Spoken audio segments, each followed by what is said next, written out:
সাকিব আর আমরা একটা পারিবারিক সম্পর্কে আছি। চন্দনও গুঞ্জন হয়েই চলেছে। গুঞ্জন এবার সত্যি করে অপু বিশ্বাসকে আমরা প্রশ্ন রেখেছিলাম, আপনার মা হওয়ার গুঞ্জনকে আপনি কতটুকু সমর্থন করেন, এবার কতটুকু এটা খুশির সংবাদ আমাদের সামনে যদি একটু বলতেন, আমরাও আপনার খুশিটা ভাগাভাগি করে নিতাম। সুতরাং পারিবারিক সম্পর্ক ব্যাপারটা এক্সপ্লেন করতে গেলে আমার ব্যক্তি জীবনে। প্রশ্নের উত্তরে অপু বিশ্বাস বলেন, এটা গোপনই থাক, এখন কিছু বলতে চাচ্ছি না, তবে হ্যাঁ শীঘ্রই বলবো। তবে একটু ডিপ্লোম্যাটিক থাকলে, সবার মধ্যে কিছু গুঞ্জনের মতো কৌতূহল থাকলে আমাদের জন্য তাদের শুভকামনা বেশি থাকবে। এই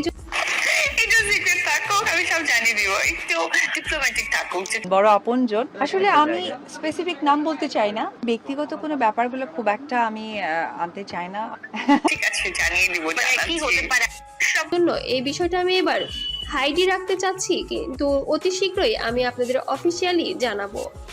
তাহলে কি এবার সত্যি অপু বিশ্বাস প্রেগনেন্ট হয়েছেন এবং কিভাবে ভালো ভালো কাজ করছে, কিন্তু কাজের মানগুলো যেন এমন সবাই জানেন আমার প্রাণের মানুষ একজন, আমার আপনজন, বড় আপনজন, যে মানুষের দূর করে খুব দ্রুত সে পৌঁছে দিতে পারে। এটা তার প্রশ্ন।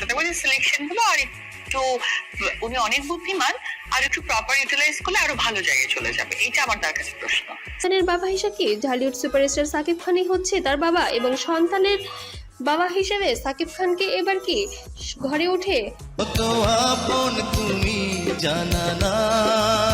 নতুন করে সংসার বাঁধছেন ঢালিউড কুইন। তবে তাহলে বুবলির কি হবে, এ কথাই যেন তখন কিন্তু আমরা নিজেদের মানুষ হয়ে যাই। তো সেই জায়গা থেকে নিজেদের কাছে নিজেদের তো চাওয়া পাওয়ার কিছু থাকে না। তো আমরা কার কাছে চাইবো, যেখানে আমাদের আলটিমেটলি চাওয়া দরকার, আর যেখানে আমরা চাইবো না। যেমন আমি কখনোই আমার পরিবারে আমার মামা, দাদা, দিদি বা তাদের কাছে বলবো না যে তুমি আমাকে এটা দাও, থাকবে না। এবং চলচ্চিত্রের ক্ষেত্রে নিশ্চয়ই বাজেট নিয়ে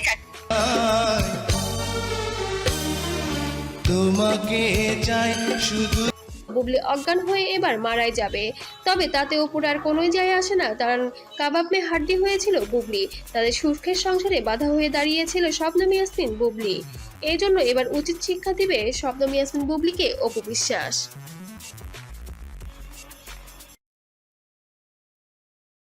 কথাটা চলে আসো। তো একটু আগে যেটা আমি